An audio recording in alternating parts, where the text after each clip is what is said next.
మరి ప్రతి ప్రతిదినం కూడా తండ్రి మమ్మల్ని ప్రభువా నాయన మరి ఆదరిస్తూ ధైర్యపరుస్తూ మాతో మాట్లాడుతూ మేము నడవలసిన త్రోవను మమ్మల్ని నడిపించే దేవుడుగా ఉంటున్నందుకే వందనాలు స్తోత్రాలు చెల్లిస్తున్నాం. మమ్మల్ని విమోచించిందే కాకుండా నీ ప్రియమైన ప్రభు మరి సొత్తుగా మరి స్వకీయ సంపాద్యంగా మీరు మమ్మల్ని చేసుకోవడమే కాకుండా తండ్రి నాయన మరి అనుదినం ఈ రీతిగా మరి నాయన మమ్మల్ని నడిపిస్తూ మమ్మల్ని ఆదరిస్తూ మరి ప్రభు మమ్మల్ని హెచ్చరిక చేస్తూ తండ్రి అన్ని రీతులుగా తల్లిదండ్రులు ఏ రీతిగా అయితే నడిపిస్తారో ఆ రీతిగా మీరు మమ్మల్ని నడిపించే దేవుడుగా ఉంటున్నందుకే వందనాలు స్తోత్రాలు చెల్లిస్తుంటున్నాం తండ్రి. ఈ దినం కూడా ప్రభు నాయన మరి మేము నడవలసిన త్రోవను మీరు మాకు నేర్పిస్తూ తండ్రి నాయన మీరు మమ్మల్ని ముందుకు కొనసాగింపచేయండి, విశ్వాసంలో బలపరచండి తండ్రి. నాయన మరి లోకంలో జరుగుతున్న పరిస్థితులన్నింటినీ చూస్తే మీరు అక్కడ ఎంతో సమీపంగా ఉన్నట్టే నాయన మరి ఉంది తండ్రి. ఏ క్షణమైనా మీరు రావచ్చు. మరి ఆ దినం కొరక ఆ క్షణం కొరక మేము సిద్ధంగా ఉండగలిగినట్లుగా మీరే సహాయం చేయండి. నిబడిలో కూడా ప్రతి ఉదయకాలం ఈ రీతిగా చేస్తున్న ప్రార్థనలకు ప్రభా నాయన మరి మీరే జవాబు ఇవ్వండి తండ్రి. ఇంకా రక్షణ పొందకుండా ప్రభా నిత్య నాశనానికి జోగుతున్న అనేకులు నాయన మరి ఈ దినం కూడా సువార్తను విని మరి ప్రభా రక్షించబడగలుగుటకు సహాయం చేయండి. చివరి వ్యక్తి రక్షించబడే వరకు కూడా ఓపికతో సహనంతో దీర్ఘశాంతంతో మీరు ఎదురు చూస్తుంటున్నారు తండ్రి. నాయన మరి మేమైతే మరి ప్రభు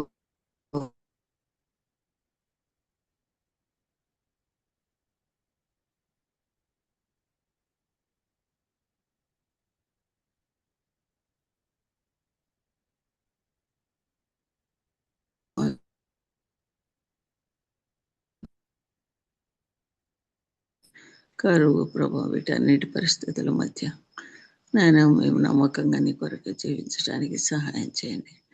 మీరు కూడా మా అక్కర్లు తీర్చే విషయంలో తండ్రి నమ్మకస్తుడుగా ఉంటారని ఎరిగిన వారమై తండ్రి మీకు వందనాలు స్తోత్రాలు చెల్లిస్తుంటున్నాం. ఎడతెక్కని విడలమైన మా పక్షంగా తండ్రి మీ వాత్సల్యత మరి పుట్టేదిగా ఉంటుంది. మీరు ఎంతైనా నమ్మదగిన దేవుడుగా ఉంటున్నారు. అందుకొరకే వందనాలు స్తోత్రాలు చెల్లిస్తుంటున్నాం. ఈ సమయాన్ని మాకెంతో ఆశీర్వాదకరంగా చేయమని మీ కృపగల హస్తాలకు అప్పగిస్తూ యేసుక్రీస్తు వారి పరిశుద్ధమైన నామం పేరిట స్తుతించి ప్రార్థించి వేడుకొంచుంటున్నాం తండ్రి. ఆమేన్. మొదటి రాజులు 20వ అధ్యాయము 7 నుంచి 9 వచనాలు చదువుదాం. ఒక 5 నిమిషాలు ఆగుతారా? Okay aunty.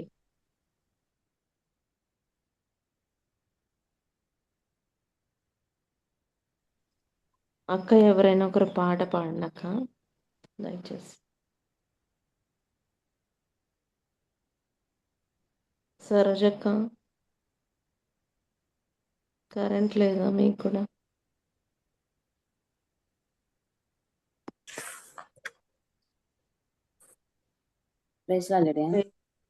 ప్రేస్లాడ్ ఆంటీ పాడతారా పాట? పాడండి. హల్లెలూయా పాడేదా ప్రభు నిన్ను కొనియాడేదన్ అన్ని వేళల యందునా నిన్ను పూజించి కీర్తింతును ప్రభువా నిన్ను నీ కొనియాడేదన్ ప్రభువా నిన్ను నీ కొనియాడేదన్ హల్లెలూయా పాడేదా ప్రభు నిన్ను కొనియాడేదన్ వాగ్దానములనిచ్చి నెరవేర్చువాడవు నీవే వాగ్దానములనిచ్చి నెరవేర్చువాడవు నీవే నమ్మకమైన దేవా నన్ను కాపాడువాడవు నీవే ప్రభువా నిన్ను నీ కొనియాడేదన్ హల్లెలూయా పాడేదా ప్రభు నిన్ను కొనియాడేదన్ నాదు శత్రువులను పడద్రోయువాడవు నీవే. నాదు శత్రువులను పడద్రోయువాడవు నీవే. మహాసమర్థుండవు నా రక్షణ శృంగం నీవే. ప్రభువా నిన్ను నే కొనియాడెదన్, హల్లెలూయా పాడెదా. ప్రభు నిన్ను కొనియాడెదన్. ఎందారు నిన్ను చూచిరో వారికి వెలుగు కలిగెన్.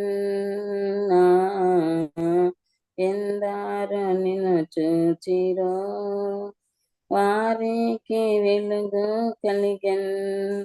ప్రభువా నీ వెలుగొందితి, నా జీవంపు జ్యోతివి నీవే.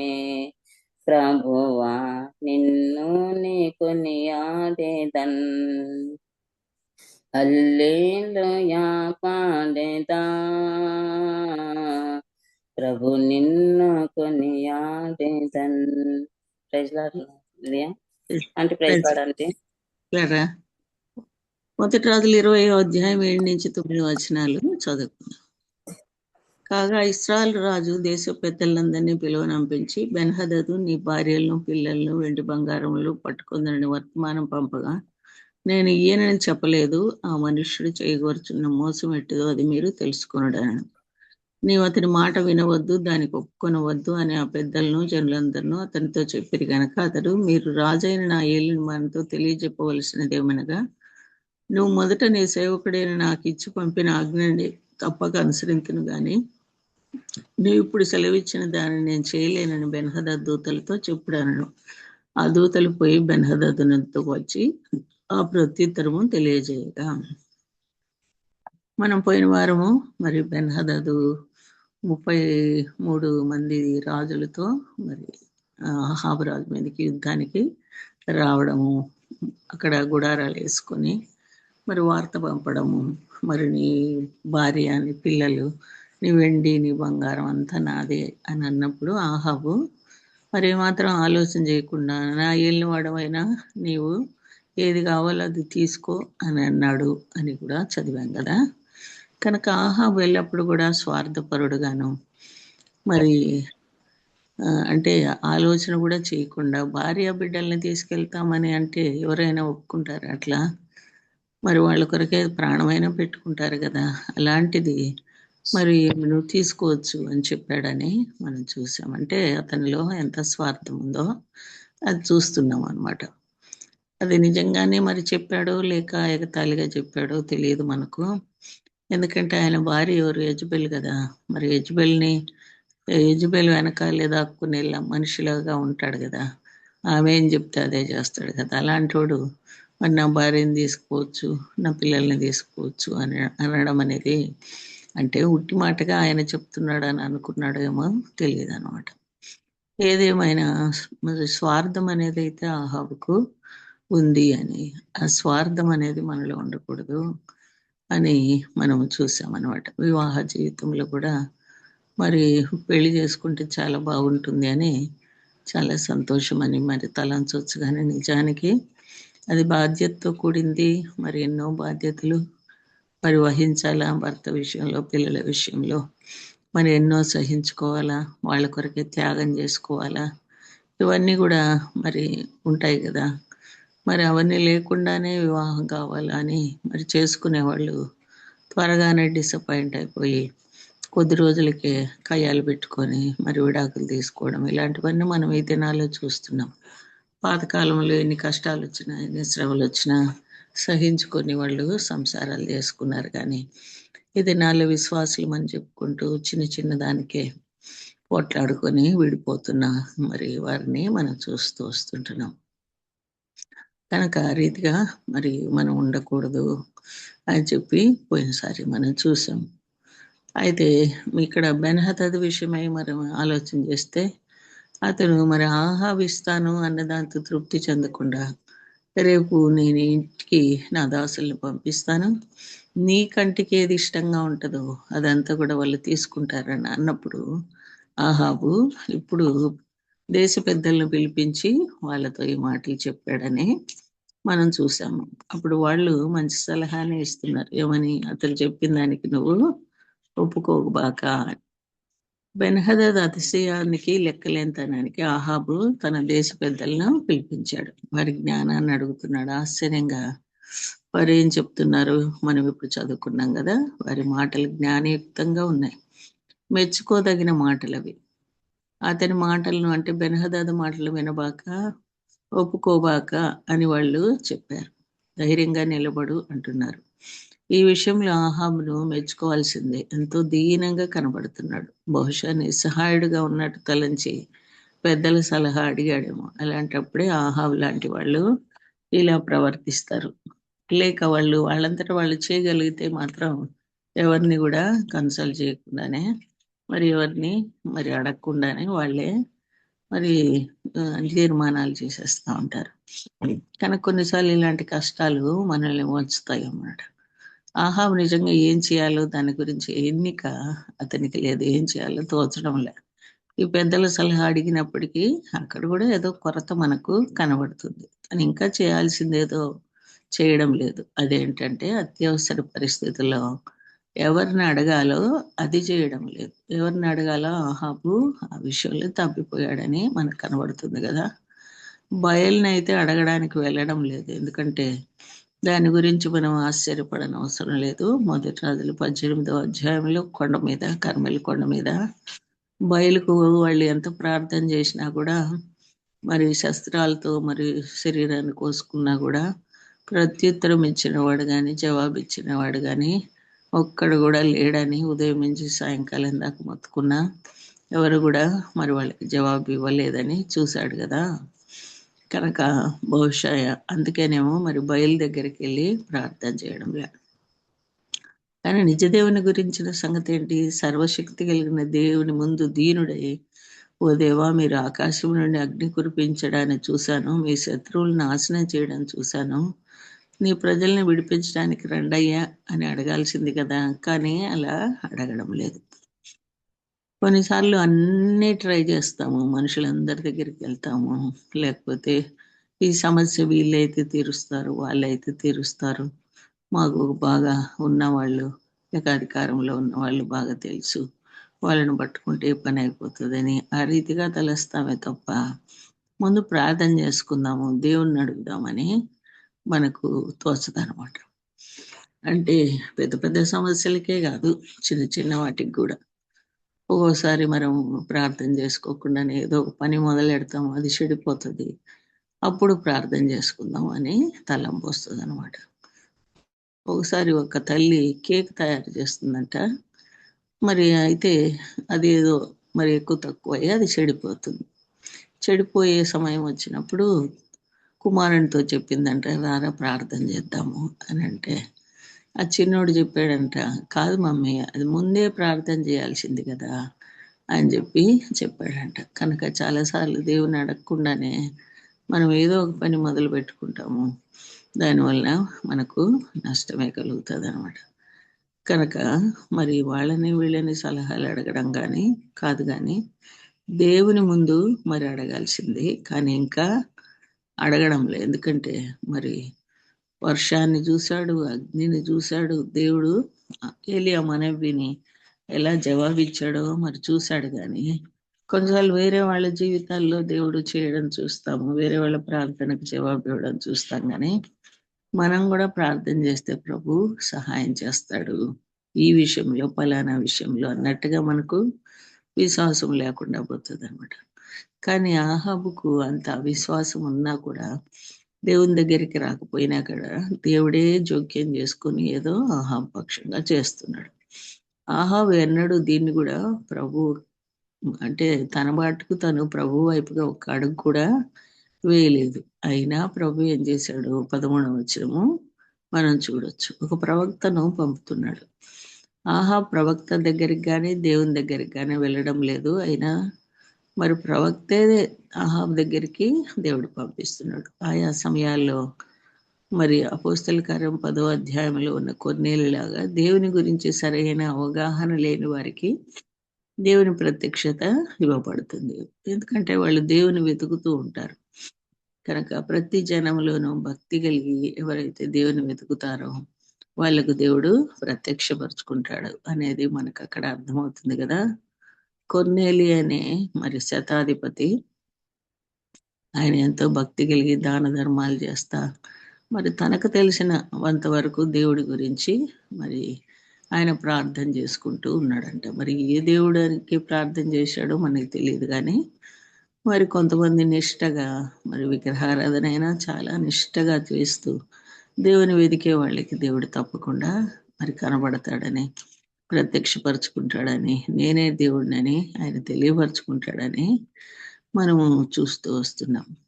ఈ మధ్య కూడా నేను ఆయా సాక్ష్యాలు వింటుంటే ఇరాన్లో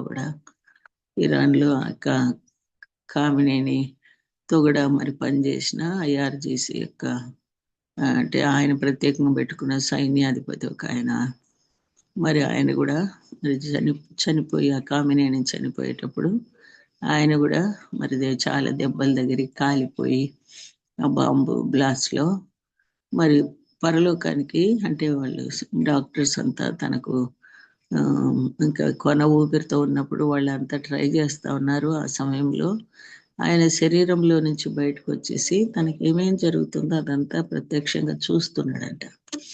ఆ తర్వాత పరలోకానికి ప్రభు తీసుకుని వెళ్ళి ఆయనకు తను తాను కనపరుచుకుంటాడు. మరి ఆయన ఎదుటగా నిలబడగానే తను ఎప్పుడెప్పుడు ఏమేం పాపాలు చేసినాడో అవన్నీ కూడా ఆయనకు గుర్తొచ్చినాయంట. పశ్చాత్తాపడినాడంట. నాకు తెలియదు ప్రభు, నేను మరి నిష్టగా మరి ఆ యొక్క ఇస్లాం మతాన్ని అనుసరించాను కదా, మరి రోజుకు 5 సార్లు మరి నమాజ్ చేశాను, రంజాన్ అప్పుడు మరి ఉపవాసం ఉన్నాను ఖచ్చితంగా. మరి నాకు తెలిసినంత వరకు దేవుణ్ణి మరి నేను వెతికానంటే అవును, నాకు తెలుసు ఆ విషయము. కానీ నువ్వు నన్ను మరి దేవుడిని తప్పుడు విషయాల్లో వెతికావు, అందుకే నేను నీకు నన్ను కనపరచుకోవడానికి తీసుకొచ్చాను ఇక్కడికి అని చెప్పి నరకం చూపించి పరలోకం చూపించి మరి తనెవరో చూపించి ఆ తర్వాత ఇప్పుడు నేను మళ్ళీ నీ బాడీలోకి నీ శరీరంలోకి పంపిస్తాను, కానీ నువ్వు సత్యం చెప్పాలా. ఇంతవరకు మీ ఖురాన్లో రాసినట్టు నేను కేవలం ఒక ప్రవక్తనని మాత్రమే చెప్పావు కదా అందరికీ. అయితే ఇప్పుడు నేను నిజమైన దేవుడినని, నేనే సృష్టికర్తనని, నేనే రక్షకుడినని నువ్వు చెప్పాలి. అట్లా చెప్తానంటే నేను నిన్ను తిరిగి నీ శరీరంలోకి పంపిస్తాను.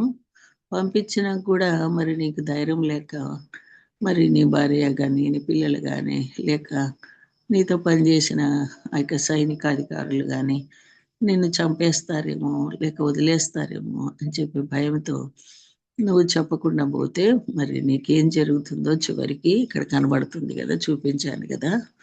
కనుక నిత్య నరకం అనేది మరి ఉంది, మరి ఏం చేస్తావో నీవే తీర్మానం చేసుకో అని చెప్తాడు. కనుక మరి ఏ జనములోనైనా వాళ్ళ భక్తిలోనైనా నిజంగా నిష్టగా ఉంటే, నిజంగా యథార్థంగా ఉంటే దేవుడు అలాంటి వారిని అనేక మందిని దినాల్లో సంధిస్తున్నట్టుగా, ప్రత్యేకంగా ముస్లిమ్స్ని సంధిస్తున్నట్టుగా వాళ్ళు చెప్పే సాక్ష్యాలను బట్టి మనకు అర్థమవుతుంది అనమాట. కానీ అటువంటి మరి బైబిల్ అసలు వాళ్ళ దగ్గర కనపడినా లేక యేసు ప్రభు పేరు ఎత్తినా మరి వాళ్ళని చంపేస్తారు, కాల్ చేస్తారు.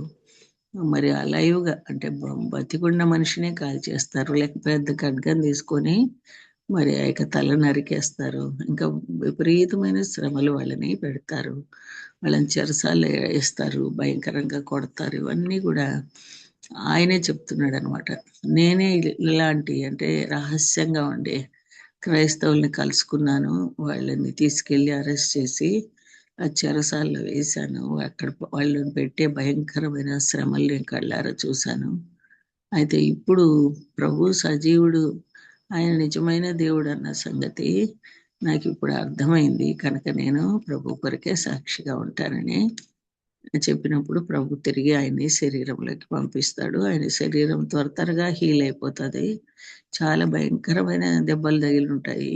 లంగ్స్ పనిచేయవు, గుండె పనిచేయవు. ఇంకా ఈయన చచ్చిపోతున్నాడని డాక్టర్లు రాసి ఆ పరిస్థితిలో తిరిగి ప్రభువు ఆయన్ని మరి శరీరంలోకి పంపించి ఆయన శరీరాన్ని త్వరగా స్వస్థపరిచి తర్వాత ఆయన మరి క్రైస్తవులను వెతుక్కుంటూ వెళ్ళి ప్రభువుని గురించి మరి వాళ్ళు చెప్పగా విని బాప్తిసం కూడా తీసుకొని ఇంకా నీతో కూడా పనిచేసిన IRGC సేవకులు సైనిక అధికారులు ఇప్పటికే నిన్ను వెతుకుతా ఉన్నారు. మరి నువ్వు 1-2 రోజులు మాత్రమే బ్రతుకుతావేమో అంటే పర్వాలేదు, ఇప్పుడు నేను ఆల్రెడీ చచ్చిపోయి పరలోకానికి పోయి వచ్చాను కదా, మరి మళ్ళీ చచ్చిపోవడానికి కూడా నాకేం భయం లేదు.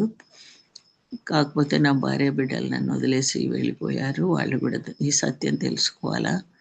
అందుకొరకే మరి నాతో పనిచేసిన సైనిక అధికారులు కూడా తెలుసుకోవాలా.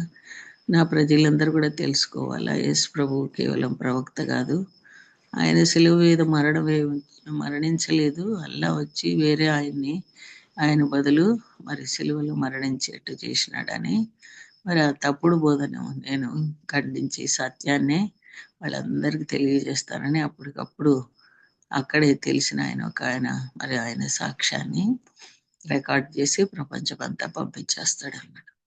కనుక నిజంగా భక్తిగా ఉంటే అది ఎవరైనా కానీ ఎటువంటి భక్తి అయినా మరి వాళ్లకు తాను దేవుడు ప్రత్యక్షపరచుకుంటాడు అనేది మనం చూస్తున్నాం. కానీ కొర్నేలి లాంటి అంటే సరిగా అంతగా నిజమైన దేవుడు ఎవరో తెలియని వాళ్ళకు కూడా ప్రత్యక్షపరచుకుంటాడు. కానీ ఇక్కడెవరికి ప్రత్యక్షపరచుకుంటున్నాడంటే ఆహాబుకు ప్రత్యక్షపరచుకుంటున్నాడు. అంటే తగని వాడని చెప్పుకోవాలి కదా. దేవుడు తన ఎడల ఎన్ని కార్యాలు మరి చేయడం ప్రత్యక్షంగా చూశాడు, కానీ అయినా కూడా మరి ఏమాత్రము శ్రద్ధ లేనివాడుగా తిరుగుబాటుదారుడుగా మనం చూస్తున్నాం. కొంతమంది ఇలా కూడా ఉంటారు. ఆయనను దేవుడు తాను వాళ్ళకి కనపరుచుకుంటాడు. అది సరైనది కాదని మనం కొన్నిసార్లు అనుకుంటాం. కొంతమందికి మాత్రమే బయలుపరుచుకుంటాడు, కొంతమందినే మారుస్తాడు. మరి అందరినీ మరి అట్లే మార్చొచ్చు కదా అని చెప్పి మనకు అనిపిస్తుంది అనమాట. కొంతమంది రాజకీయ నాయకుల్ని మారుస్తాడు, కొంతమంది సినిమా స్టార్లను కూడా మారుస్తాడు. మరి ఇలాగ పాపంలో మునిగి తేలుతున్న వాళ్ళని కూడా మారుస్తాడు. మరి అంటే ఇప్పుడు నేను చెప్పినట్టు క్రైస్తవ నామం ధరించిన వాళ్ళని అనేక రీతులుగా మరి హింస పెట్టి రక్తాలు చిందించి భయంకరంగా వాళ్ళని మరి హింస పెట్టిన వాళ్ళని కూడా మారుస్తాడు. మరి అందరికీ అలాగే ప్రత్యక్షపరచుకోవచ్చు కదా అని మనం అనుకుంటాం. కానీ ఇప్పుడు ఆహాబుకు ప్రత్యక్షపరచటం లేదా? ప్రత్యక్షపరుస్తూనే ఉన్నాడు కదా. అయినా కూడా అతని హృదయం ఎంత కఠినంగా ఉందంటే కనీసం ఇటువంటి విపత్కరమైన పరిస్థితి వచ్చినప్పుడైనా మరి బయలు ఎట్లా ప్రార్థన వినడం లేదు, వాడు నిజమైన దేవుడు కాదు అనే అనుమానం వచ్చే ఉంటుంది కదా. యెహోవాయే దేవుడు అని ప్రజలందరూ అరవడం విన్నాడు కదా. అయినా కూడా మరి యెహోవాను గురించిన ఒక్క మాట కూడా భార్యతో వెళ్ళి చెప్పలేదని మనం 19వ అధ్యాయంలో చూసాం. యెహోవా చేసిన కార్యం ఆకాశం నుంచి అగ్ని కురిపించి బలిని దహించడాన్ని గురించి ఏం చెప్పకుండా మరి కేవలం ఏలి అనే ప్రవక్తలందరినీ చంపేశాడని మాత్రమే చెప్పాడు. అంటే దేవుడు తన డిక్షనరీలోనే లేడనమాట. మరి తన జీవితంలో దేవునికి స్థానమే మాత్రము లేదు. కఠిన హృదయుడుగా ఉంటున్నాడు. అయినప్పటికీ కూడా దేవుడు ఎంత కనికరం చూపిస్తున్నాడో చూడండి. ఇప్పుడు మరి ఎవరికైనా ప్రత్యక్షపరచుకోవచ్చు అంటే మరి కొంతమంది కఠినులకు కూడా మరి హింస చేసే వాళ్ళకు కూడా బయలుపరుచుకుంటాడు అని మనం చదివాం కదా. దానికి ఉదాహరణ మనము 1 తిమోతి 1వ అధ్యాయం 16వ వచనంలో పౌలు ఏం చెప్తున్నాడో చూడొచ్చు. ఆయనను నిత్య జీవము నిమిత్తము తనను విశ్వసింపబో వారందరికీ నేను మాదిరిగా ఉండలాగున యేసుక్రీస్తు తన పూర్ణమైన దీర్ఘశాంతమును ఆ ప్రధాన పాపి నేను నాకు నా యందు కనపరుచున్నట్లు నేను కనికరింపబడితిని. మరి పౌలు ఎలా ఉన్నాడు? మరి క్రైస్తవులను చంపడమే తనకు ఊపిరిగా మరి స్త్రీలనేమి పురుషులనేమి అందరినీ కూడా పిల్లలనేమి అందరినీ చెరసాలకు ఈడ్చుకొని పోతా వాళ్ళని దేవదూషణ చేయండి అని చేయిస్తూ మరి వాళ్ళని కొట్టడమేమి, వాళ్ళని చంపడమేమి, అదే తనకు ఊపిరిగా ఉండిందంట. అటువంటి వ్యక్తిని దమస్కు మార్గంలో ఎలా దర్శించాడు దేవుడు మనకందరికి కథ తెలుసు కదా. మరి అపోస్తుల కార్యం 9వ అధ్యాయంలో మనము ఆ స్టోరీ చూస్తాం. ప్రధాన యాజకుల చేత మరి దమస్కులో ఉండే వాళ్ళని కూడా చంపడానికి, అంటే అది దమస్కు సిరియాలో ఉంటుంది, మరి ఇక్కడ యెరూషలేములో చేసి చేసి చేసి ఆ హింస అంతా చేసినాక అది చాలదని దమస్కులో ఉండే విశ్వాసులు కూడా చంపడానికి మరి ప్రధాన యాజకుల వలన పత్రికలు తీసుకుని, అధికార పత్రము మరి తీసుకుని, పర్మిషన్ తీసుకుని ప్రయాణించేటప్పుడు మరి దేవుడు గొప్ప సూర్యుని వెలుగు కంటే ఇంకా ప్రకాశమానమైన వెలుగుతో ఆయనకి కనపడి మరి ఆయన క్రింద పడిపోయి కళ్ళకు పొరలు వచ్చి మరి ప్రభువా నువ్వెవడవు అని అడిగేట్లుగా చేశాడు. బహుశా గొప్ప వెలుగులో యేసు ప్రభు ముఖం కనపడిందేమో ఆయనకి. అందుకనే గొప్ప వెలుగు అని మాత్రమే కాకుండా ఈయన మరి ప్రభువు అనేది ఆయనకు అర్థమైంది. ఎప్పుడైతే ప్రభు చెప్పాడు, సౌలా సౌలా నువ్వు మునికోరలకి ఎదురు తండుతున్నావు, నా ప్రజల్ని హింస పెడుతున్నావు, నన్నే మరి నువ్వు హింస పెట్టినట్టుగా మరి అది ఉంది కనుక మరి అన్నప్పుడు అప్పుడు కళ్ళు తెరుచుకుంటాయి. అవునా, నజరేయుడైన యేసు నువ్వు ప్రభువా, నువ్వే దేవుడువా అని మరి ఆయనకి అర్థమై ప్రభువా నన్ను ఏం చేయమంటావు అని అడిగితే, తర్వాత నువ్వు మరి యూదా అని ఆయన ఉంటాడు, అక్కడికి మరి ఆ ఇంటికి వెళ్ళు, తర్వాత ఏం చేయాలో నేను చెప్తానన్నాడు. అప్పుడు కొంతమంది ఆయన చేయి పట్టుకొని, ఎందుకంటే పొరలు వచ్చేసినాయి కనుక కళ్ళు కనపడటం లేదుగా, మనం కూడా సూర్యుని కొంచెంసేపు మిట్ట మధ్యాహ్నం పూట అట్లే చూసినాం అనుకోండి కళ్ళు మసకబారిపోయినట్టు అవుతాయి కదా. కనుక ఆయనకైతే కళ్ళు పూర్తిగా పొరలు వచ్చేసినాయంట, ఎందుకంటే సూర్యుని కంటే ప్రకాశమానంగా ఉన్నాడు కదా ప్రభు. అప్పుడు మరి 3 రోజులు ఆ యూదా ఇంట ఆయన ఏమేం చేసినాడో బహుశా అన్ని దేవుడు గుర్తు చేసినాడేమో, ఆయన పాపాలన్నీ గుర్తు చేసినాడు. ఎవరెవరిని ఎట్ట చంపించినాడో, ఎట్టెట్ట మరి దేవదూషణ చేసినాడో, చేయమని వాళ్ళని బలవంతం చేసినాడో, వాళ్ళని కొట్టినాడో, అవన్నీ గుర్తొచ్చి అందుకే నేను ప్రధాన పాపిని, హింసకుడును, హానికరుడును, ఇలాంటి వాడిని దేవుడు నన్ను కనికరించినాడని 15వ వచనంలో కూడా, 1 తిమోతి 1:15లో కూడా మనం చదువుతాం. కనుక ఎందుకు కొంతమందిని కనికరిస్తాడు అని అంటే, ఎందుకు అందరికీ అలాగూ తను తాను ప్రత్యక్షపరచుకోడంటే నిత్య జీవం పొందే వాళ్ళకి మాదిరిగా ఉండేలాగా నన్ను దేవుడు కనికరించాడని చెప్తున్నాడు కదా. తర్వాత తానే ప్రభు కొరకై ఎన్ని హింసలు పడ్డాడో, ఎన్ని శ్రమలు పడ్డాడో, ఎన్నిసార్లు కొట్టించుకున్నాడో, ఎన్నిసార్లు ఉపవాసం ఉన్నాడో, ఎన్నిసార్లు మరి నదుల్లో సముద్రాల్లో ఆపదల్లో ఉన్నాడో, ఎంత లిస్టు మరి 2 కొరింథీ 11వ అధ్యాయంలో మనం 24వ వచనం నుంచి మరి చూస్తాం అన్నమాట. కనుక మరి అట్లా మారతారు అని అన్న వాళ్ళకి దేవుడు తాను ప్రత్యక్షపరుచుకుంటాడు. వాళ్ళకే కాదు, తిరుగుబాటుదారులకు కూడా చివరి వరకు ప్రత్యక్షపరుచుకుంటారు.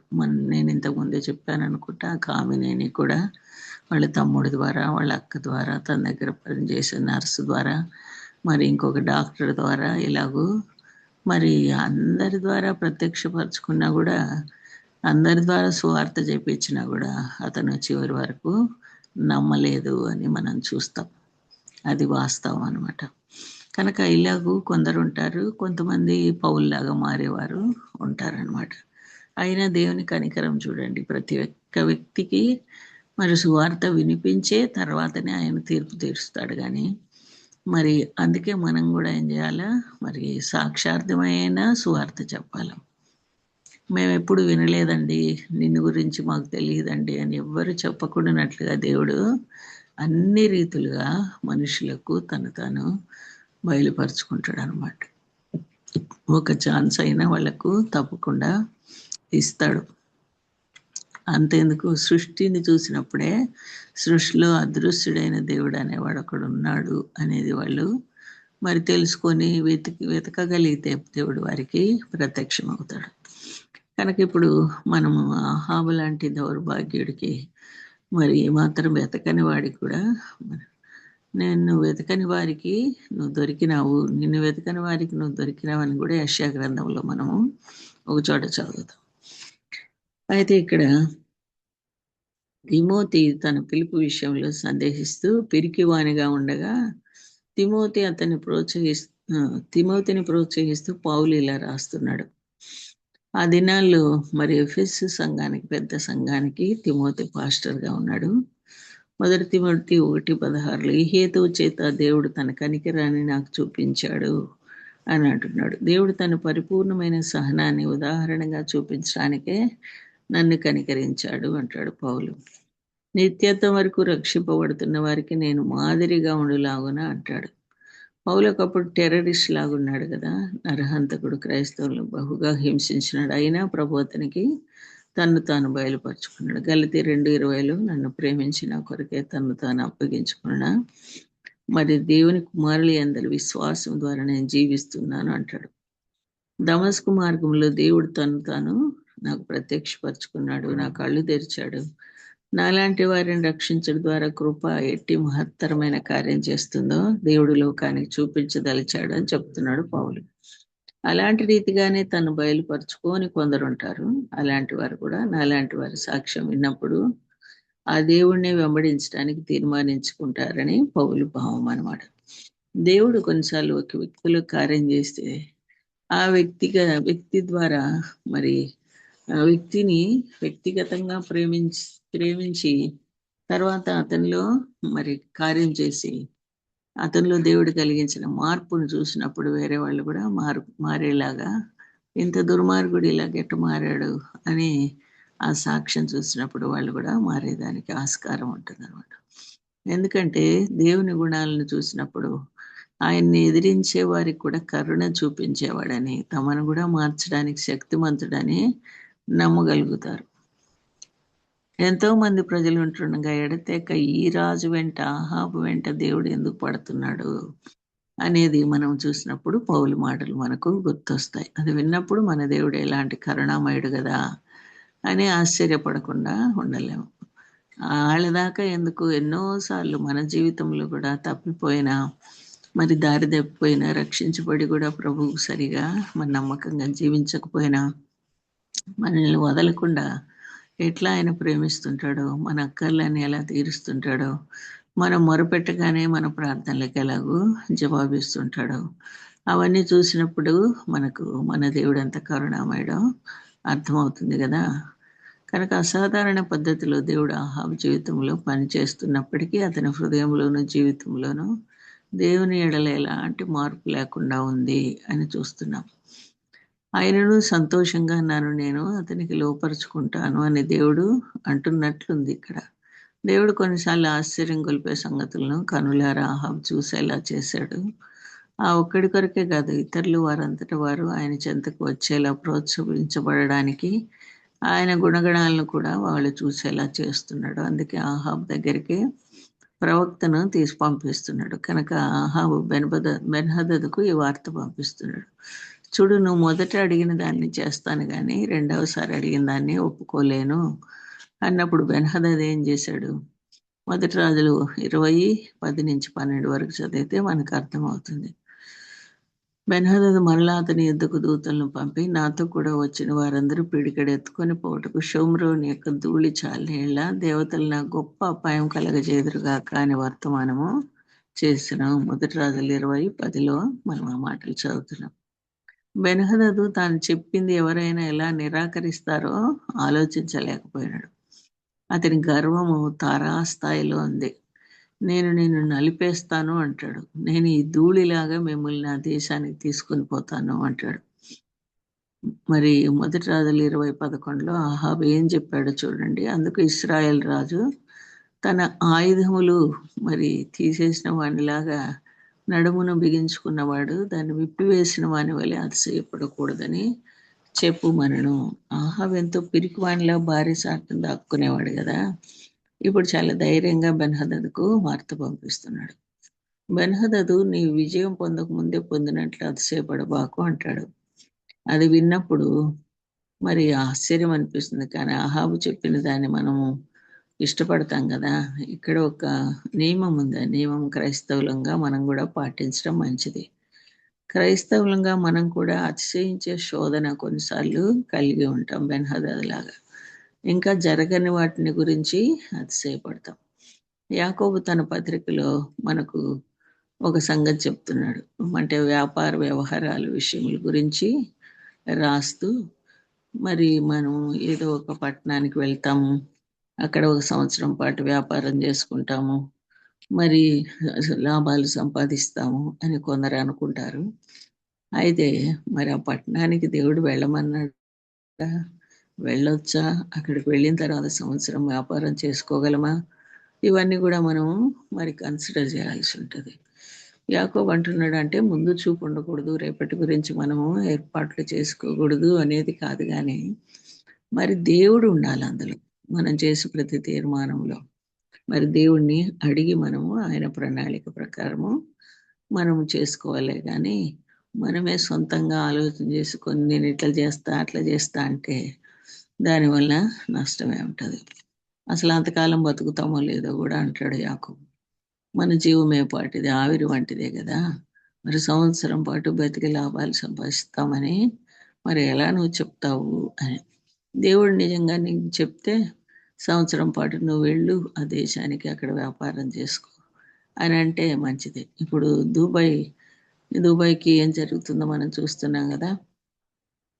దుబాయ్ ఎంతో సురక్షితమైన ప్రదేశం అని మొదట యుద్ధం ఆరంభించిన కొన్ని దినాలు కొంతమంది రెక్లెస్గా బయట తిరుగుతా దుబాయ్ అంత సురక్షితమైన ప్రదేశం ఇంకొకటి లేదు, మాకు ఇక్కడ ఏమీ జరగడం లేదు, అంతా బాగానే ఉంది అని చెప్పి విర్రవీగినారు. మరి కొన్ని రోజులకే దుబాయ్ని ఇరాన్ వాడు అమెరికా మీద ఉన్న కోపంతో వాడి నెత్తి మీద బాంబులు వేస్తూ ఉంటే ఇప్పుడు వాళ్లకు అమ్మో ఇక్కడ ఉండడము సరైనది కాదు, ఇది సరైన సురక్షితమైన ప్రదేశం కాదని ప్రజలకు అర్థమవుతా ఉందన్నమాట. మరి వాళ్ళ యొక్క మరి ఎకానమీ అంతా కూడా కూలిపోతూ ఉంది. వాళ్ళు ఎక్కువగా టూరిజం మీద ఆధారపడతారంట. ఆ మంచి మంచి బిల్డింగుల్నే వాడు కూల్చేస్తూ ఉంటే మరి ఇప్పుడు ఎక్కడ సురక్షిత ప్రదేశము? కనుక చాలాసార్లు మనం అతిశయపడతాం కొన్ని రోజులు, కానీ మరి కొంతమంది అయితే అలాంటి ప్రదేశాలకు వెళ్ళి ఇండియా చాలా మురిగ్గా ఉంటుంది, ఇండియా ఏం బాగుండదు, అది ఇది అని కూడా మాట్లాడినారని ఒక ఆయన చెప్తా ఉన్నాడు. అయితే ఇప్పుడు ఇండియన్ గవర్నమెంట్కి వాళ్ళు మొరపెట్టుకుంటున్నారు, మమ్మల్ని ఎట్లయినా స్వదేశానికి తీసుకొని పోండి అని చెప్పి మరి బ్రతిమాలుకుంటున్నారు. అంతకుముందు అయితే మరి ఇండియా గురించి చాలా నీచంగా మాట్లాడారు అని చెప్పి ఒక జర్నలిస్ట్ చెప్తా ఉన్నాడు అనమాట. కనుక అతిశయపడడానికి మనకు ఏమీ కూడా లేదనమాట. కనుక మనం ఏం చేసినా మనము దేవుని చిత్తమని చెప్పాలి.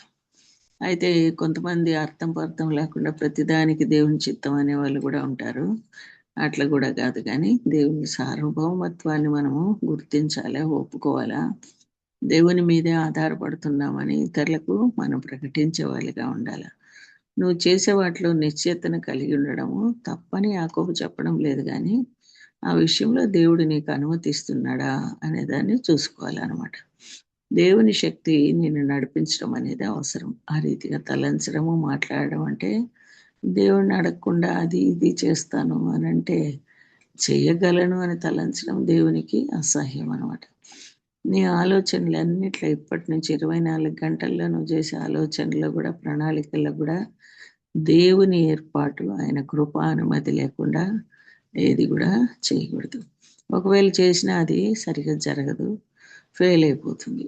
ఒకవేళ మనంతట మనం చేసిన సహాయం లేకుండా చేసినా దాంట్లో సక్సెస్ అనేది ఉండదన్నమాట. ఈ రీతిగా ఒక క్రైస్తవురాలు ఆలోచించాలి. అదే బెన్హదదుకు ఆహాబు చెప్తున్నాడు, నువ్వు నీ కేడెం తీసేసినావు కదా, వేసుకున్నట్లు అతిశయపడుతున్నావు ఎందుకు? కేడెం అంటే సైనికులు పైనుంచి కింద దాకా వేసుకునే మరి ఆ కవచం అనమాట. అది ఎప్పుడు వేసుకుంటారు? యుద్ధం జరిగేటప్పుడు వేసుకుంటారు కదా. అయితే ఈయన యుద్ధం అసలు ఆరంభమే చేయలేదు, గుడారంలో కూర్చొని తాగుతా ఉన్నాడు. కానీ ఆహాబుకు మరి నేను మీ దేశపు ధూళి ఒక పిడికెడు తీసుకుపోవడానికి సాధ్యమైతే చాలు అన్నట్టుగా చాలా అతిశయంగా మాట్లాడుతున్నాడు అనమాట. అప్పుడు ఈయన అన్నాడు, మరి కేడెం తీసేసిన వాడిలాగా అంటే యుద్ధం ముగించిన వాడిలాగా, విజయం పొందేసిన వాడిలాగా మాట్లాడబాక, అన్నప్పుడు వాడికి కోపం వచ్చింది. మరి ఈ మాటలు మళ్ళీ ఆ సైన్యాధిపతులు అంటే వాళ్ళు వచ్చిన దాసులు ఆయన దగ్గరికి తీసుకొని వెళ్ళి చెప్తున్నారు. 12వ వచనం. బెన్హదదును ఆ రాజులను గుడారములందు విందు జరిగించుకొని చుండగా ఈ మాట అతనికి మరి తెలియపరచబడింది. ప్రత్యుత్తరం వచ్చిన గనక అతడు తన సేవకులను పిలిపించి యుద్ధమునకు సిద్ధపడుడని. అప్పుడు కూడా ఇంకా మరి నేను వెళ్తాను యుద్ధానికి అని అనుకోవడంలే బెన్హదదు. నా దగ్గర 33 మంది రాజులు ఉన్నారు, సైనికులు ఉన్నారు, గొప్ప సమూహం మేము. వాళ్ళైతే 2 మేకపిల్లల యొక్క గుంపులాగా ఉన్నారు అని చెప్పి గర్వంతో యుద్ధానికి సిద్ధపడండి అని ఆజ్ఞాపిస్తే వాళ్ళు సన్నద్ధులై పట్టణం ఎదుట నిలువుగా. వీళ్ళు చూస్తే చాలా తక్కువ మంది ఉన్నారు, వాళ్ళే ఎక్కువ మంది ఉన్నారు కదా, కనుక ఆయుధాలు ధరించుకోండి అన్నప్పుడు వాళ్ళు సిద్ధపడ్డారు. 13వ వచనం. ప్రవక్త అయిన ఒకడు ఇశ్రాయేల్ రాజు అయిన అహాబునొద్దకు వచ్చి అతనితో ఇట్లా యెహోవా సెలవిచ్చినదేమనగా, ఈ గొప్ప దండంతయు నువ్వు చూచితివే, నేను యెహోవాను నువ్వు గ్రహించినట్లు నేడు దానిని నీ చేతికి అప్పగించెదను. దేవుని కనికరం చూడండి. మరి అహాబ్ దేవుని దగ్గరకు పోకపోయినా ప్రవక్తను పంపించి, మరి నేను నీకు విజయం ఇస్తాను. ఎందుకొరకు ఇస్తాను? నువ్వు నన్ను దేవుడిని తెలుసుకోవడానికి, నేనే దేవుడిని తెలుసుకోవడానికి. ఇశ్రాయేల్ అన్న కర్మల పర్వతం మీద అగ్ని దిగి వచ్చినప్పుడు యెహోవాయే దేవుడు అన్నారు, కానీ అహాబ్ మాత్రం అనలేదుగా. తర్వాత కూడా మరి ఇటువంటి విపత్కరమైన పరిస్థితుల్లో కూడా తన మీదకి యుద్ధం బయలుదేరి వచ్చినా కూడా దేవునికి కనీసం ప్రార్థన చేయలేదు, దేవుని వెతకలేదు. కానీ దేవుడే ప్రవక్తను పంపించి మాట చెప్తున్నాడు. నేను నీకు విజయం ఇస్తాను, ఈ గొప్ప దండంతా చూసినావు కదా, నువ్వు యెహోవాను నేనే అని నువ్వు గ్రహించినట్లు నేను దానిని నీ చేతికి అప్పగిస్తున్నాను అంటాడు. ఆహాబు, నువ్వు కర్మలపై జరిగింది చూసావు, వర్షాన్ని చూసావు, నువ్వు ఇంకా నమ్మకపోతే నేను దేవుడిని నేను తెలుసుకునేలా ఇంకొన్ని సూచనలు చూపిస్తాను అంటున్నాడు. ఎవరి మాటలు చెప్తున్నారు? ప్రభువే. అవును, కానీ మరి ఈ ప్రవక్త ఎవరు?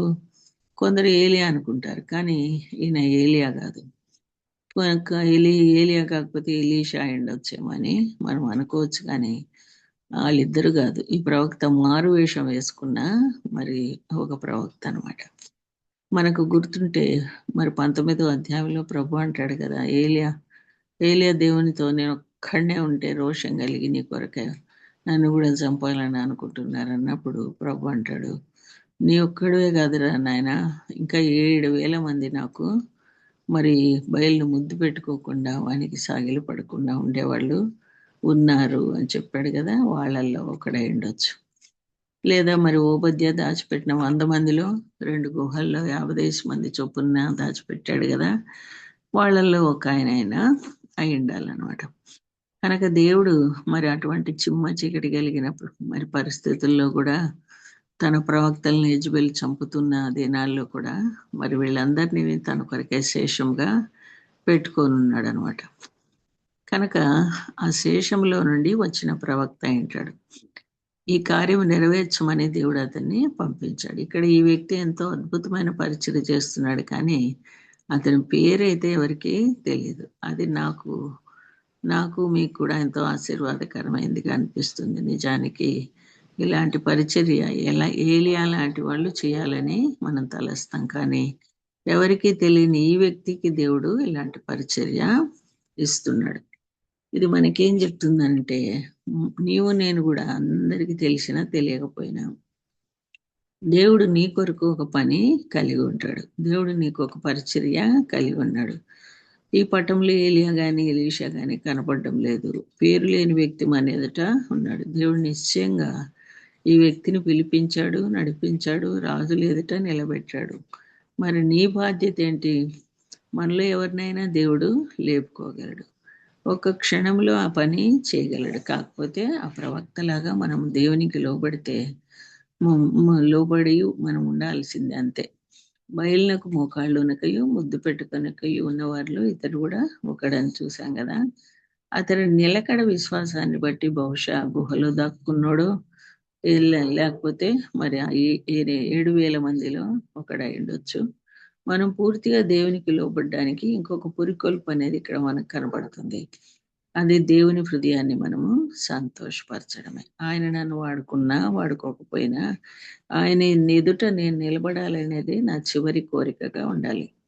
నా జీవితాన్ని గురించి ఆయనతో మరి సంభాషిస్తూ రావాలి. నా రక్షకుని సంతోషపెట్టడమే నా అంతిమ గురిగా ఉండాలి. దాని తర్వాతది ఏదైనా పరిశుద్ధతకు సంబంధించిందిగా ఉంటే దేవుడు పరిశుద్ధమైన పాత్రల్నే వాడుకుంటాడని మనము 2 తిమోతి పత్రిక 2వ అధ్యాయంలో చదువుతాం కదా. మరి ఘనత నిమిత్తమైన పాత్రలుగా మనం ఉండాలి. దేవుడు వాడుకునే పాత్రలుగా ఉండాలంటే పరిశుద్ధమైన పాత్రలుగా మనం ఉండాలి అనేది అక్కడ మనం చూస్తున్నాం. కనుక మనం పరిశుద్ధతను కాపాడుకుంటూ పాపానికి పరిశుద్ధతకు మధ్యలో వేలాడుతూ ఉండకూడదు, కానీ కేవలం పరిశుద్ధత కలిగి ఉంటే ప్రభువు మనల్ని వాడుకుంటాడనమాట. కనుక లోక సంబంధంగా ఉంటే అంతా పోగొట్టుకుంటావు. ఆ తలంపు కూడా మనకు భయాన్ని కలిగిస్తుంది. దేవుని వల్ల నేను వాడపడాలనేదే నా ఆశ. నన్ను కాకుండా దేవుడు ఇంకెవరినైనా వాడుకోదలిస్తే మంచిదే, దానికి కూడా అంగీకరిస్తాను. కనుక మరి ఈ సీన్లో ఏలియాని కానీ ఎలీషాని కానీ కాకుండా ఈ యొక్క చిన్న ప్రవక్తను దేవుడు, మరి ఆయన పేరు కూడా రాయడం లేదు, ఆ ప్రవక్తను దేవుడు వాడుకుంటున్నాడు. అతనికి ఈ వర్తమానం ఇస్తున్నాడు. ఆహాబుకు ఇక ఏ ఛాయిస్ లేదనడానికి మరొక కారణం, పెద్దల దగ్గర సలహా అడిగాడు కదా. వారు బెన్హదద్ మాటలకు సమ్మతించబాకని మాత్రమే చెప్పారు, కానీ ప్రవక్త వచ్చే వరకు దేవుడు ఆయన పక్షంగా పనిచేస్తాడు, పోరాడతాడు అన్నది ఆహాబుకు తెలియలేదు. సత్యాన్ని ఎరగడానికి ఎంత తెలివైన వారిని, సాధించిన వారిని, ప్రఖ్యాతిగాంచిన వారిని నీవు ఆశ్రయించినా వారు చెప్పేది నీకు చివరికి విడుదల అనేది ఇవ్వదు. అందుకే దేవుణ్ణి ఆశ్రయించాలి. 1 రాజులు 20:14. ఇది ఎవరి చేత జరుగునని ఆహాబు అడుగ్గా, అతడు రాజ్యాధిపతుల్లో ఉన్న యవ్వనుల చేత జరుగునని యెహోవా సెలవిచ్చుచున్నాడని చెప్పాను. యుద్ధం ఎవరు ఆరంభం చేయవలన రాజు అడుగ్గా, అతడు నీవే అని ప్రత్యుత్తరం ఇచ్చాను. ఆశ్చర్యంగా ఆహాబు దేవుడు ఎవరి ద్వారా విజయము విడుదల ఇస్తాడని ప్రవక్తను అడుగుతున్నాడు. ఎవరి ద్వారా జరుగుతుంది, ఎవరి యుద్ధాన్ని ఆరంభించాలి అంటే నీవే ఆరంభించాలి అని ప్రవక్త చెప్పాడు. చూడండి, 7,000 మంది ఇశ్రాయేలును ఆహాబు యుద్ధానికి సమకూర్చాడు. దేవుని వాక్యానికి ప్రతి జవాబుగా ఆహాబు ఏం చేస్తున్నాడో దాని సారాంశాన్ని మనం చెప్పుకుందాం. ప్రవక్త చెప్పిన ప్రకారం చేశాడు. అసలు ఈ సంగతి ఆహాబుకే విభ్రాంతి కలిగించి ఉండొచ్చు. ఎందుకంటే ప్రవక్తల మాట, దేవుని ప్రవక్తల మాట వినడు కదా. కానీ ఇప్పుడు కొత్తగా మనం చూస్తే అతడు మరి ఈ నియమము మరి ఆయన జీవితం ద్వారా మనము నేర్చుకుంటున్నాం. మళ్ళీ దేవుడిని ప్రవక్తను అడుగుతున్నాడు, ఎవరి ద్వారా ఈ యొక్క మరి యుద్ధములో జయం పొందుతామన్నప్పుడు అధిపతుల ద్వారానా అని ఆహాబు అడిగితే, ఇశ్రాయేల్ రాష్ట్రంలో ఉన్న అనుభవం లేని యవనస్తులైన అధిపతులను ముందు లైన్లో పెట్టమన్నాడు దేవుడు. ఆహాబు 232 మంది అధిపతులను సమకూర్చాడు. ఈ విషయంలో మాట లేకుండా, సంశయించకుండా ఆహాబు లోబడ్డాడు. అది చాలా సవాలుతో కూడినది. ఇది దేవుని గుణాలను చూపిస్తుంది. 13వ వచనంలో మనము మరి దీనికి జవాబు చూస్తున్నాం. ఏమంటే, నేను యెహోవానని నువ్వు ఎరుగునట్లు అంటాడు కదా. కర్మలపై నీళ్లతో తలపబడిన బలి కట్టెలు, రాళ్ళు అన్ని దహించబడే దేవుడు అగ్ని పంపించినప్పుడు ఆహాబు చూశాడు. ఈ అధ్యాయంలో దేవుడు వేరైన రీతిలో అతనికి మరి తన కార్యాన్ని చూపిస్తున్నాడు.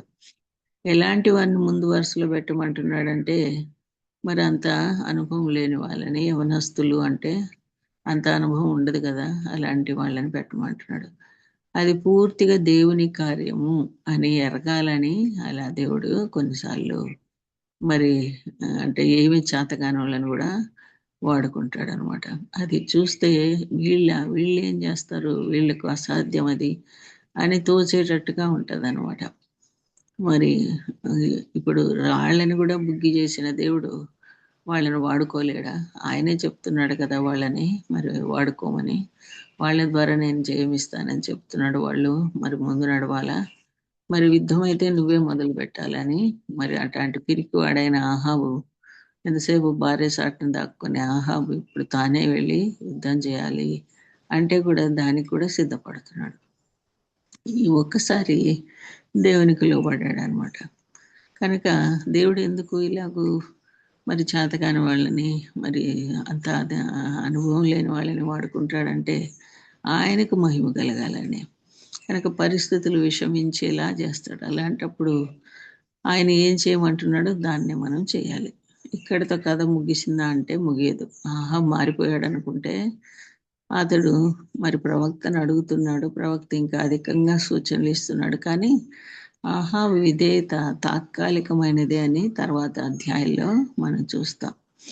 కనుక మనం కష్టాల్లో ఉన్నప్పుడు విధేయత చూపిస్తాం. కానీ నిజ ఆరాధికులుగా ఉండాలంటే మరి మన శక్తి అంతటితో పాటలు పాడాలి. సేవ కూడా అదే ఆసక్తితో పట్టుదలతో చేయాలి. మన ప్రార్థన కూడా ఇంకా శ్రేష్టంగా ఉండాలంటే, లేక మన భక్తి ఇంకా ప్రకాశమానంగా ఉండాలంటే కొన్నిసార్లు మన శరీరమేమో అనారోగ్యంతో ఉంటుంది. ఈ అనారోగ్య శరీరంతో నేనేం చేయగలుగుతానబ్బా, నేను ఇంకేం సేవ చేయగలుగుతాననే నిరుత్సాహం మనకు కలగొచ్చు. కానీ దేవుడు అలాంటి బలహీనులే బలపరిచి వాడుకుంటాడు. పౌలు జీవితం చూస్తే కూడా మరి ఆయన శరీరంలో ఏదో ముళ్ళుంది, ప్రభా ఈ ముళ్ళు తీసేయి ప్రభా అని 3 సార్లు ప్రార్థన చేసుకుంటే మరి దేవుడు అన్నాడు, నా కృప నీకు చాలు, నీ బలహీనతలో నా శక్తిని పరిపూర్ణం చేస్తాను అన్నప్పుడు పౌలు అనుకుంటాడు, అవును ఈ బలహీనతలోనే నేను అతిశయపడతాను. ఎందుకంటే దేవుని శక్తి నాలో అప్పుడు పరిపూర్ణము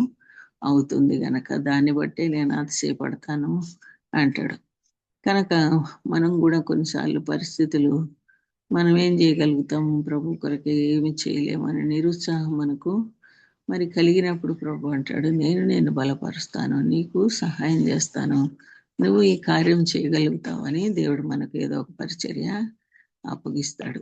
దాన్ని మనము మరి నెరవేర్చగలుగుతాం. ఎందుకంటే ప్రభు వల్ల అది సాధ్యం. మన వల్ల సాధ్యం కాదు, కానీ ప్రభు మీద ఆధారపడితే ఆయనే చెప్పాడు కనుక సాధ్యపరుస్తాడు. కనుక ఈరోజు దేవుడు మనల్ని ఏం పరిచర్య చేయమంటున్నాడో, ఎవరికి వాక్యం చెప్పమంటున్నాడో, లేక ఇంకేదైనా ప్రభు నామం పేరట మనల్ని చేయమంటున్నాడో అది చేసేదానికి కావాల్సిన సామర్థ్యత దేవుడే మనకి ఇస్తాడు. ఆయన మనకు పని అప్పచెప్పినప్పుడు ఇచ్చే సామర్థ్యత కూడా ఆయన వల్ల అయిందే. అందుకే పౌలు కూడా అంటాడు, ఈ సామర్థ్యత అంతా మా వల్ల జరగలేదు, దేవుడే మా సామర్థ్యము కలగజేసినాడు అంటాడు. కనుక మనం అది కూడా నమ్మి ఆయన మీద ఆధారపడాలి. 1 రాజులు 20వ అధ్యాయం 16వ వచనం.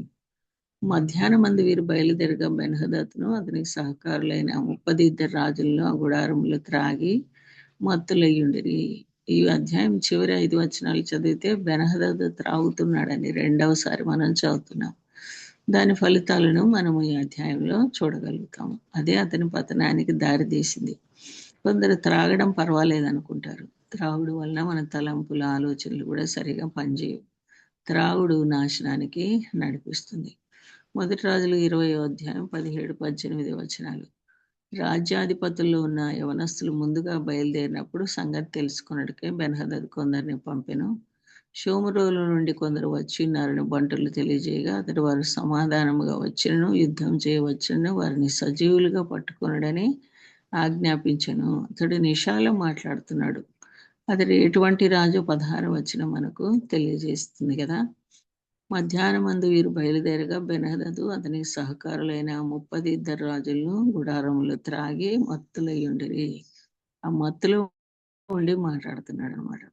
1 రాజులు 20:20. ప్రతివాడు తను ఎదిరించిన వారిని మరి చంపగా సిరియన్లు పారిపోయిరి. ఇశ్రాయేలు వారు వారిని తరుముచుండగా సిరియా రాజు అయిన బెన్హదదు గుర్రం ఎక్కి రౌతులతో కూడా తప్పించుకొని పోయాను. అంతటా ఇశ్రాయేల్ రాజు బయలుదేరి గుర్రములను రథములను ఓడించి సిరియన్లు బహుగా హతం చేసింది. మరి ఇంత సాహసం ఆహాబుకి ఎక్కడి నుంచి వచ్చింది, ఎలా చేయగలిగాడు అని అంటే దేవుడు చెప్పాడు కనుక దేవుడు చెప్తే మరి ఎంత పిరికోళ్ళైనా ఎంత శాతగానోళ్ళైనా చేయగలుగుతారు అనేదానికి ఇది నిదర్శనం అనమాట. కాకపోతే ఇక్కడ ఒకసారి మరి ఆహాబు దేవునికి లోపడుతున్నాడు. కనుక మనం కూడా మరి మన సామర్థ్యాన్ని లేక మన బలహీనతలను మన చాతగానితనాన్ని మరి చూసుకోకుండా ప్రభు చెప్పినప్పుడు ఆయన మాట వింటే మనకు కూడా విజయం అనేది వస్తుందన్నమాట.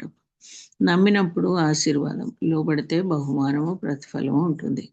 కానీ ఆహాబు విధేయత కొద్ది కాలమే నిలిచింది అని చెప్పుకున్నాం కదా. 21వ అధ్యాయంలో మరి చూస్తే ఆహాబు మళ్ళీ పాత ఆహాబే కనబడతాడు. కనుక వచ్చే వారము మనము వాటిని గురించి ధ్యానించుకుందాం. కనుక ఇప్పుడు దాకా మనము ఏదైతే నేర్చుకున్నామో మరి ఆ విషయాల్లో మనము నమ్మకంగా ఉందాం. మనం ఎటువంటి వారమైన అపనమ్మకస్తులమైన దేవుడు మరి తన స్వభావానికి విరోధంగా ఏది చేయడు. ఆయనైతే నమ్మదగిన వాడుగానే ఉంటాడనేది మన జీవితాల్లో మరి ఆహాబు జీవితంలో కూడా ఎంత సత్యమో మన జీవితాల్లో కూడా అంతే సత్యం. గనక మన దేవుడు ఎంత కరుణామయుడు, ఎంత దీర్ఘశాంతం గలవాడు. వీటన్నిటిని బట్టి మనం ఆయన్ని స్తుతించి ఆరాధించాలి. అదే మనకు ఆయన దగ్గరికి రావడానికి, ప్రార్థన చేయడానికి హేతువు కలుగజేస్తుంది. ఆయన మరి ఎటువంటి వారినైనా మరి క్షమించి మరి సమకూర్చడానికే చూస్తాడు, కానీ నువ్వు నాకు అక్కర్లేదని తోసేయడు. కానీ చివరి వరకు ఎన్ని తరుణాలు ఇచ్చినా లోబడకపోతే మాత్రం చివరికి మరి ఆయన శిక్ష పంపించాల్సి వస్తుంది. ఆహావుకి ఎటువంటి శిక్ష కలిగిందో మనం తర్వాత అధ్యాయంలో చూడొచ్చు. ఇప్పటి వరకైతే దేవుడు ఆయన కనికరాన్ని చూపిస్తూ వచ్చాడు. మన ఏడలు కూడా మరి ఒకవేళ మనకు కూడా మరి ఆయన మరి కరుణ చూపించే విషయంలో ఇదే లాస్ట్ ఛాన్స్ ఏమో మనకు తెలియదు. కనుక ఈ విషయంలో నేను దేవుడు మనతో మాట్లాడుతుంటే, ఏ పరిచర్య అయినా చేయమని దేవుడు చెప్తుంటే, మరి ఆ విషయంలో నీకు చేత కాకపోయినా నేను నీకు సహాయం చేస్తానని దేవుడు చెప్తుంటే, నీ బలహీనతలు నేను శక్తి పరిపూర్ణం చేస్తాను, నువ్వు వెళ్ళి పని నా కొరకు చెయ్యని అన్నప్పుడు చేసేదానికి మనం సిద్ధంగా ఉండాలి. అప్పుడే మనకు ఆశీర్వాదం, అప్పుడే మనకు ప్రతిఫలం, అప్పుడే మనకు బహుమానం అనేది దొరుకుతుంది. కనుక ఆ రీతిగా ప్రభు మనకు సహాయం చేయనుగాక. ప్రార్థన చేసుకుందాం. ప్రేమలు మా ప్రభు యేసుక్రీస్తు వారి పరిశుద్ధమైన శ్రేష్టమైన నామం పేరిట మరి ఒకసారి మీకు వందనాలు స్తోత్రాలు చెల్లిస్తుంటున్నాం తండ్రి. నిజంగా నిన్ను వెదకని వారికి మీరు దొరికే దేవుడు అని ప్రభా, పౌలు జీవితం ద్వారా, ఆహాబు జీవితం ద్వారా కూడా ప్రభా మీరు మాకు రుజువుపరుస్తున్నారు నాయన. మరి అనేకసార్లు మా జీవితాల్లో కూడా మేము నిన్ను వెదక్కపోయినా నాయన, నీ దగ్గర ప్రార్థన చేయకపోయినా, నేను సలహా అడగకపోయినా, మరి మా సొంత తలంపులతో మా సొంత చిత్తంతో ఎన్నో పనులు చేసుకొని నష్టపరుచుకున్నా నాయన, ఇంకా కూడా మా వెంట పడుతూ నాయన మమ్మల్ని సంధిస్తూ మళ్ళీ మాతో మాట్లాడుతూ నువ్వు మాకు నీ కొరకు మేము ఏదో ఒక పరిచర్య చేయాలని, అది చిన్నదైనా పెద్దదైనా మరి ప్రభు సామర్థ్యత మీరు ఇస్తారని నాయన నమ్మడానికి మీరు మాకు హేతు కలగజేస్తున్నందుకే వందనాలు. ఆహాబు జీవితంలో చేసిన దేవుడు మా జీవితంలో కూడా చేయగలరు. పౌలు జీవితంలో చేసిన దేవుడు మా జీవితంలో కూడా చేయగలరు. కాకపోతే మేము లోబడాలి, అంత మాత్రమే మా దగ్గర మీరు ఆశిస్తున్నారు. కనుక ప్రభా, చిన్న ప్రవక్త కూడా మరి పెద్ద పెద్ద ప్రవక్తలు ఉండగా చిన్న ప్రవక్తను, పేరు లేని ప్రవక్తను మీరు వాడుకున్నారు. అట్లాగే ఎవరినైనా వాడుకునేదానికి మీరు సమర్థుడు.